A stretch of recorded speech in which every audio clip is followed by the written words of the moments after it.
Inkuru nziza Yezu Kristo yanditswe na Luka mweranda. Muri rya minsi umufarizayo aratumira Yezu ngo afunguriwe.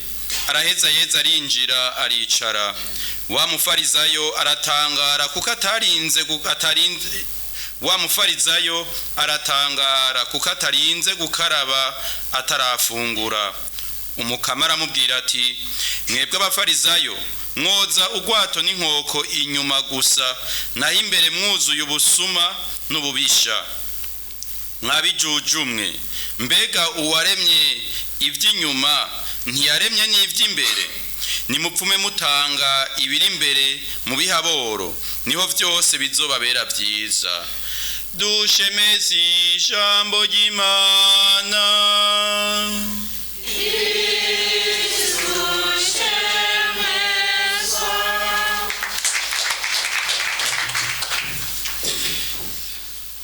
Twaje dusaba ngo umukama duhe kuzigama ibanga yadutoreye. Iryo banga naryo sirindi niryo kuba abakristo babushitse, kandi abakristo b'umutima n'ubuzima bwabo bugaragaza uyo mutima koko wuzuye inema y'umukristo.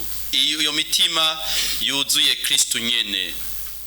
Naco gituma rero Kristo aguma duhamagarira koko kwitwararika imbere mu mitima yacu, kandi turazi ko akatari gake yamya twibutsa neza yuko umutima w'umuntu niyo nkomoko y'ibikorwa vyose. Twama tubizi niyo twihweje umuntu uko ameze, ukakunda abantu, ukakora ibintu, ukagenderanira n'abandi, tugira tuti urya muntu arafise umutima mwiza.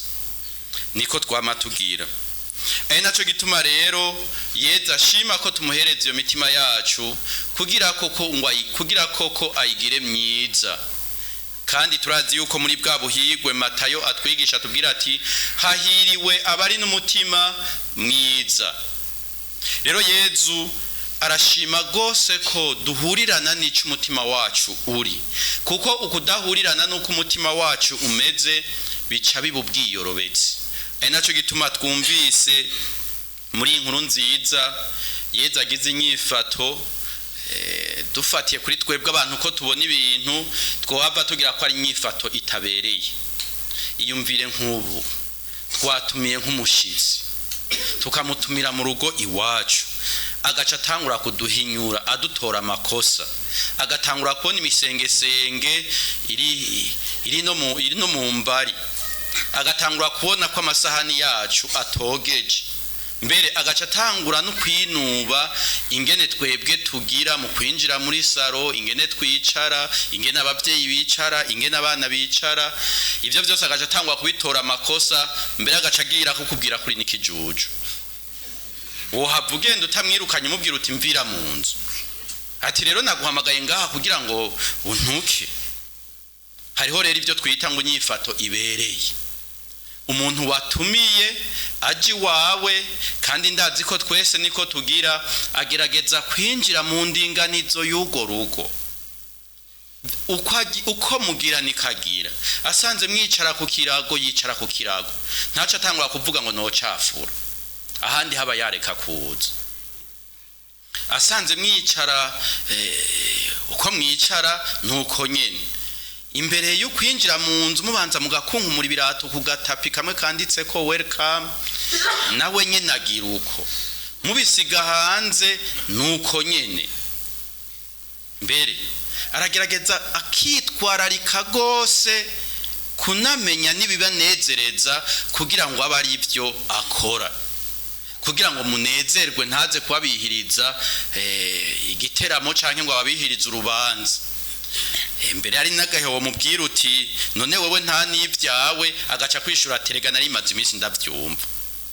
Ntiyemere uko mubwira kose naho umufata ukutariko, afuma yidoga asohotse, muga munyuma ca twenga terega nahora ndavyumva ko naje watakirimwo. Ukemera vyose. Sinzi ko mwigeze kumva ngo amabwirizwa y'abavumvyi. Kumuri amabwirizwa y'abavumvyi rero ngo harimo ibwirizwa rivuga ngo uwagutumiye, uwagiye kugusororera, naho yo kubwira yuko uri kijuju, uca umubwira uti nahora ndavyumva. akubwiye ko so wawe atamugabo arimwo uca umubwira ati naretse kubimubwira kuko ari umuvyeyi ahandi ho nabibona. Mugabo ivyo byose akabigira azi neza yuko atavyo yemera kugira ngo anezereze uwo muntu ahurirane n'uko muntu ashaka. Rero mu bisanzwe Yezu iyo yobaye n'umutumire w'iwacu akagira inyifato twomwirukanye.